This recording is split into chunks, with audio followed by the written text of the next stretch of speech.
Most of us are waiting for the calendar to flip to a new year, the economy to bounce back, or a lucky break to finally push us forward. We put in the sweat, hoping the environment around us will magically improve. People will spend weeks mapping out the exact itinerary for a 7-day summer vacation, ensuring every hotel and flight is perfectly aligned. Yet when it comes to the trajectory of their own lives, they leave the next decade entirely up to chance. It happens because dodging the severe friction of personal change is simply the easiest path to take. It takes zero effort to hope the world around you gets better. The entrepreneur and philosopher Jim Rohn built his entire life's work on a single, uncompromising rule. If you want your external world to change, you have to change. If you want things to get better, you have to get better. We tend to view ambition as a hunt, a search for a specific target we can eventually track down. But success is not something you can capture through pursuit. If you dislike your current circumstances, you have the complete authority to alter them. You are not a tree rooted to the ground. You can move. Chasing success as if it were an external object only ensures it stays out of reach. The only way to close that gap is to re-engineer your internal state, becoming the person who naturally draws those results in. This chart shows the most common and most flawed economic equation taught in modern society. Time equals money.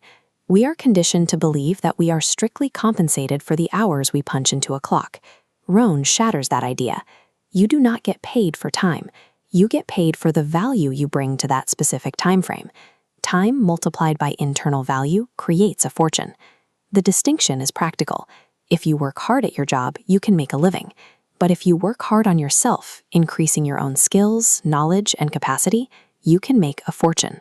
So, if internal value is the only metric that actually dictates your compensation, how do you actively increase it on a daily basis? It comes down to a daily choice between two unavoidable weights, often called the two pains. Every person on earth must suffer one of them. The first is the pain of discipline. It is built through small, unglamorous daily practices. Reading the extra book, making the extra call. Discipline is remarkably light. It weighs only ounces. The second is the pain of regret. This is the heavy, crushing realization that comes from repeating small errors in judgment over a long period. Regret weighs tons. There is no neutral ground here. Every micro decision you make either marginally increases your internal value through the ounces of discipline, or severely degrades it through the tons of regret. Maintaining that daily discipline requires high-grade fuel, and that fuel is the information diet you feed your mind. Just as a physical body breaks down on junk food, the mind cannot survive on a diet of terrible ideas. Passive, mindless consumption actively rots the ambition required to create internal change. Look at the way modern consumption is structured. It is a harsh reality that poor households tend to feature massive televisions, while wealthy households feature massive personal libraries.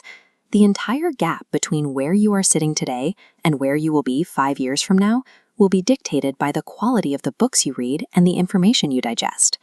To organize this daily consumption into relentless action, Jim Rohn pointed to an operational mindset found in nature, the ant philosophy. This matrix shows the 4 non-negotiable pillars of this system. First, ants never quit. If you block their path, they find another way. Second, they continuously look ahead, gathering food all summer for the winter. Third, they remain fiercely positive, looking for every opportunity. And finally, they do absolutely everything they can. An active mind, fueled by high-quality inputs, and operating on this exact 4-part framework, naturally executes those daily disciplines. That is how you construct immense personal value. By consistently redirecting energy away from external rewards and toward internal discipline, your locus of control begins to shift. You stop being a passenger to your environment and start becoming its architect. You suddenly realize you no longer need to fight the economy, the changing seasons, the wind, or the actions of other people. You cannot control those forces. You only have to adjust your own internal parameters. The most significant outcome of this process isn't the wealth, the title, or the material collection you accumulate along the way. Rohn believed that the major value of your life is not what you get. The major value of your life is defined by the caliber of the person you become in the process of striving for it. Stop wishing for an easier life. Stop wishing for fewer problems. Instead, start demanding of yourself the discipline to acquire more skills. The choice is binary, and it resets every single morning. Either you take absolute responsibility and run your day, or you sit back and the day runs you.